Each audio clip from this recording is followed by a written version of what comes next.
কোনো কোনো জায়গায় এমন হয়েছে,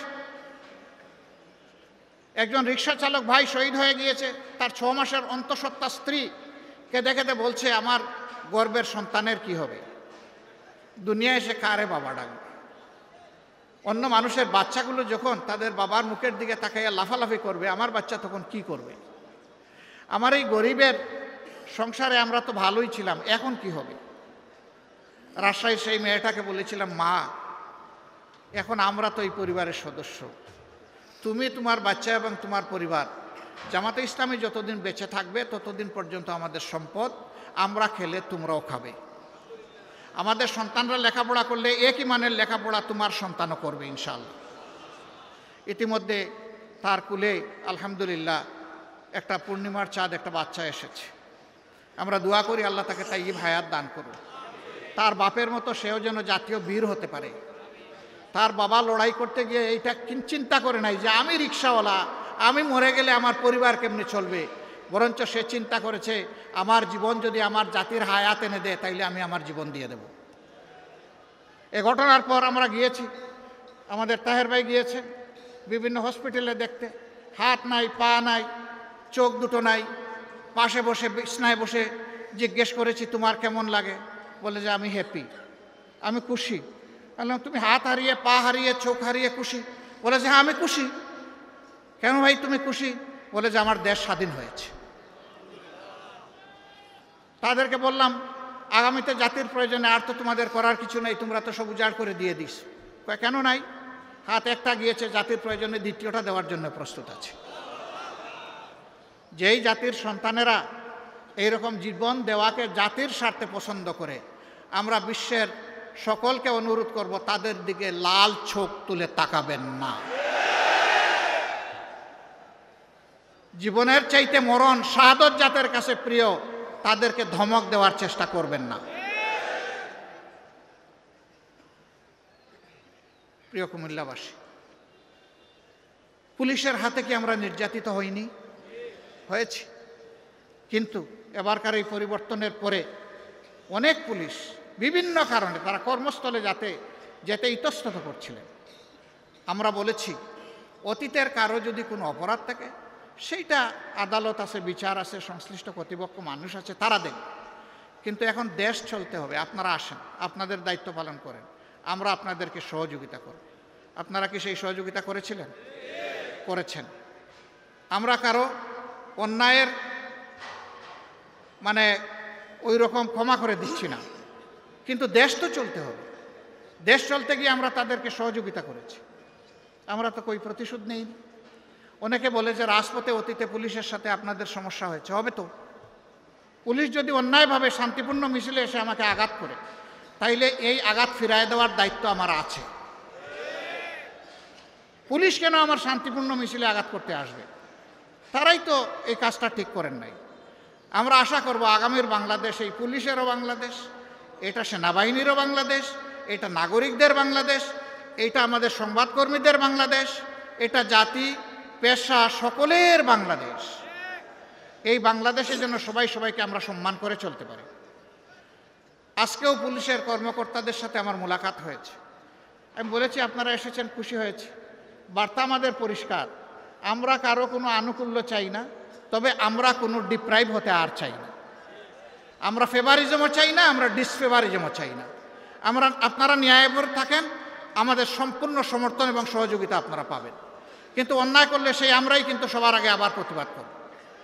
এটি আমাদের ধর্ম। অন্যায় আর জামাতে ইসলামী একসাথে চলতে পারে না। এর মানে আমি এটা বলছি না যে আমাদের কোনো ভুল হয় না, আমরা কোনো অন্যায় করি না, না তা আমি বলবো না। আমরা মানুষ, আমাদের ভুল অবশ্যই হয়। সেই ভুল আপনি ধরিয়ে দেন, আমরা কথা দিচ্ছি এটা সংশোধন করব ইনশাআল্লাহ। আমি যদি অপরাধ করি আমাকে বিচারের কাঠগড়ায় দাঁড় করান, আমি কথা দিচ্ছি সেই বিচারকে আমি সম্মান দেখাবো ইনশাআল্লাহ। কিন্তু আমি অপরাধ করি নাই, জোর করে আমাকে অপরাধী বানাবেন, তা জামাতে ইসলামী অতীতেও মানে নাই, আগামীতেও মানবে না। বহু চেষ্টা করা হয়েছে নেতৃবৃন্দকে মাথা নত করানোর। নেতৃবৃন্দ বলেছেন যে আলহামদুলিল্লাহ আমরা গোলাপের বাগানে প্রবেশ করতে যাচ্ছি, মাথা নত করার কোনো প্রশ্নই ওঠে না। ফাঁসির রশি আমাদের কাছে অত্যন্ত প্রিয়, যদি সেই রশি আমাকে আল্লাহর জান্নাতে নিয়ে যায়। সেই রশি যদি ন্যায়ের পক্ষে হয়, অসত্যের বিরুদ্ধে হয়, জাতির কল্যাণে হয়, দেশপ্রেমের জন্য হয়, রশি 100 নয় 100টা মাথা পেতে নিতে রাজি আছে।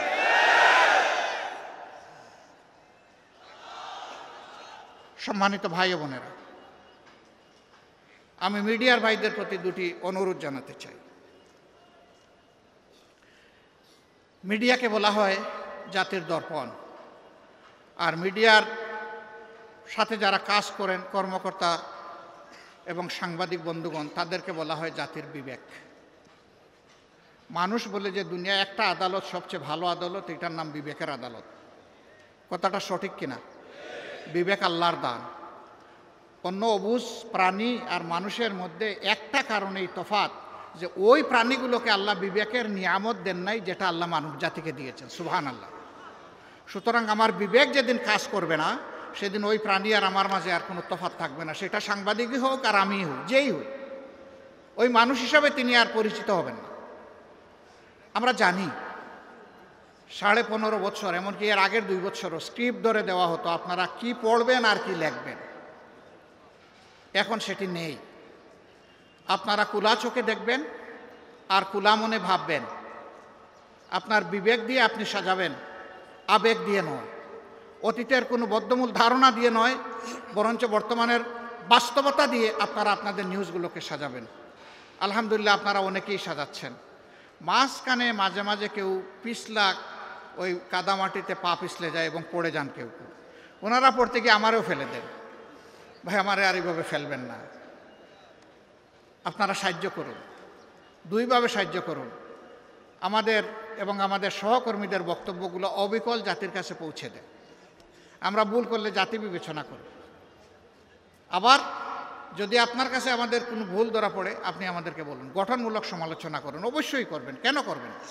সমালোচনা না করলে তো আমাদের সংশোধন হবে না। আমরা তো ভুলের ঊর্ধ্বে নই। আমরা সমালোচনার জন্য আপনাদেরকে আহ্বান জানাচ্ছি, উৎসাহিত করব, অভিনন্দন জানাব যখন গঠনমূলক সমালোচনা আপনাদের কাছ থেকে আসবে, যেটা জাতির কল্যাণে লাগবে, সেই সমালোচনাটা আপনারা করবেন। আরেকটা অনুরোধ জানাবো, আপনাদের দায়িত্ব হচ্ছে 4 ডাইমেনশনাল ভিশন, অর্থাৎ চতুর্দিক থেকে দেখতে হবে। সামনা, পেছন, 2 সাইড। আপনারা চতুর্দিকে চোখ ঘুরাইয়া দেখবেন। আপনারা একদিক থেকে দেখবেন না, চতুর্দিক থেকে যখন দেখবেন, পুরো বিষয়টা আপনাদের কাছে স্পষ্ট হয়ে যাবে। তখন কালো না সাদা সেইটাও বুঝে ফেলবেন। স্বয়ং আমিও যদি কালো হই, আমাকেও ছাড় দেবেন না। কালোকে অবশ্যই ধরতে হবে, কালোকে সাদা বানাতে হবে, অথবা কালোকে এই জমিন থেকে, এই সমাজ থেকে তাড়াতে হবে। কালোর জায়গায় এই জমিনে হবে না। এই কালো মানে আমার মতো গায়ের রং যাদের কালো, আমি তাদের কথা বলছি না। এই কালো মানে চরিত্রের কালো, চিন্তার কালো। এই কালো চরিত্র এবং চিন্তার কালো যাদের থাকবে, এদের কোনো জায়গা আমরা বাংলাদেশে দিব না ইনশাআল্লাহ। এই ব্যাপারে সবচেয়ে ভালো দায়িত্ব পালন করতে পারবেন সাংবাদিক বন্ধুগণ।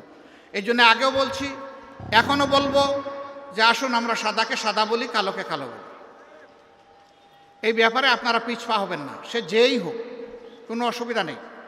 আপনারা জাতির চতুর্থ স্তম্ভ, এই স্তম্ভটা মজবুত হলে জাতি মজবুত হবে ইনশাআল্লাহ।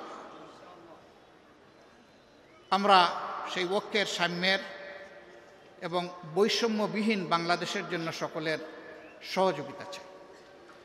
আমার সহকর্মীরা, আপনারা সবাই কি এরকম একটা বাংলাদেশ চান? শিওর? হাত তুলেন তো দেখি সবাই। বুঝে শুনে উঠিয়েছেন? হ্যাঁ, হাত নামান।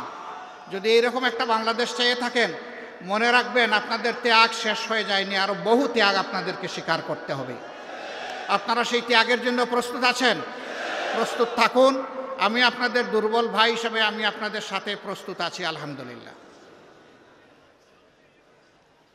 সম্মানিত ভাইয়েরা, আমাকে ডাক্তার সৈয়দ আব্দুল্লাহ মোহাম্মদ তাহের সাহেব বলেছেন, প্রধান উপদেষ্টার পাশে দেখে মানুষ মনে মনে ভাবে উনিও বোধহয় খুব শক্তিশালী মানুষ। আমি আসলে খুবই দুর্বল মানুষ।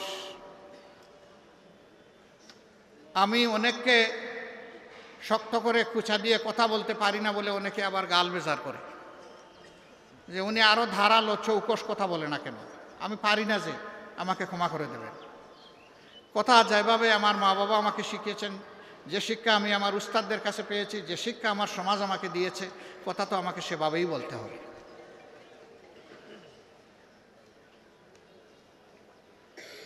আমি আসলে সেই অর্থের কোনো মানুষ নই, তবে একটা কথা আপনাদেরকে বলতে পারি। উনি আরেকটা কথা বলেছেন, আমি মনে করছি আমার ব্যাপারে বেশি হয়ে গেছে। তিনি বলেছেন 24-এর এই যুদ্ধের আমি সেনাপতি ছিলাম। না, আমি সেনাপতিদের পাশে পানির গ্লাস নিয়ে দাঁড়িয়েছিলাম যে আমি তোমাদেরকে পানি পান করাতে এসেছি। হ্যাঁ, এটা বলতে পারি। আলহামদুলিল্লাহ, ওরাও রাত্রে ঘুমায় নাই, আমিও রাত্রে ঘুমাই নাই। ওই ফাঁকে ফাঁকে 1 ঘন্টা 8 ঘন্টা করে ট্রিপ মেরেছি ঘুমের, কারণ ওই সময় ঘুমাবার সময় ছিল না, ওই সময় জেগে থাকার সময় ছিল। ওই সময় ঘুমাইলে সর্বনাশ হয়ে যায়। প্রিয় সম্মানিত বন্ধুগণ, যেই জাতির নেতৃবৃন্দ সজাগ থাকে সেই জাতি শান্তিতে ঘুমাইতে পারে, আর যে জাতির নেতৃবৃন্দ ঘুমিয়ে পড়ে সেই জাতিরা আর কোনো শান্তি থাকে না, ঘুম হারাম হয়ে যায়। যারাই জাতিকে নেতৃত্ব দিতে আসবেন তাদেরকে অনুরোধ করব, হাতে লাঠি নেওয়া চৌকিদার হিসাবে আসবেন, হাতে বন্দুক নেওয়া খুনি হিসাবে কেউ আসবেন না। মানুষের ভোট নেওয়ার আগে পায়ে ধরে বাবা ডাকবেন, আর ভোট নেওয়ার পরে মালিক হয়ে তার উপরে ছড়ি ঘুরাবেন, এই মানসিকতা আর দেখাবেন না। এটা বাংলাদেশের জনগণ একবারের মতো প্রত্যাখ্যান করেছে। এই রূপে যেই আসতে চাইবে তিনি বারবার প্রত্যাখ্যাত হবেন। সুতরাং আসতে হবে সত্যিকার অর্থে সেবকের পোশাক পরেই আসতে হবে, মন নিয়ে আসতে হবে। বাংলাদেশ জামাতে ইসলামের জন্য দোয়া করবেন। আমরা এই দেশ এবং দেশের জনগণের একটু খেদমত করতে চাই। আল্লাহ যদি এই খেদমতের জন্য আমাদেরকে উপযুক্ত মনে করেন, তাহলে দেশবাসীকে যেন আমাদের ভালোবাসার পাত্র বানিয়ে দেন। এই দেশবাসীর অন্তরে যেন আমাদের জন্য কিছু দুয়ার জায়গা আল্লাহ তৈরি করে দেন। আমাদের যে শহীদরা দফায় দফায় রক্ত দিয়েছেন সেই 71 সাল থেকে, আমি সবাইকে শুনি, যারাই রক্ত দিয়েছেন দেশের জন্য, জাতির জন্য, তাদের রক্তের ঋণটা যেন আমরা পরিশোধ করার সুযোগ পাই। আল্লাহ যেন এই তৌফিকটা আমাদেরকে দান করে। আমার সম্মানিত ভাইয়েরা, আল্লাহ তাআলা এই কুমিল্লাবাসীর প্রতি রহম করুন। তাদের 2টা ন্যায্য দাবি থেকে কুমিল্লাবাসীকে দূরে রাখা হয়েছে, বঞ্চিত করা হয়েছে। তাদের দাবি অবিলম্বে বাস্তবায়িত হোক, আমরা দোয়া করি। আরও যে দাবিগুলো সঙ্গত দাবি আছে অন্যান্যদের মতো, সারা দেশের মতো, সেই দাবিগুলোও তাদের বাস্তবায়ন, ওটাও দোয়া করি। আমরা সমতার, ন্যায্যতার, ভালোবাসার, অহিংসু একটা বাংলাদেশ গঠনের দিকে এগিয়ে যাই। আল্লাহ আমাদেরকে সাহায্য করুন। আসসালামু আলাইকুম ওয়া রাহমাতুল্লাহ। আল্লাহ হাফিজ। বাংলাদেশ জিন্দাবাদ। বাংলাদেশ জামাতে ইসলামী জিন্দাবাদ।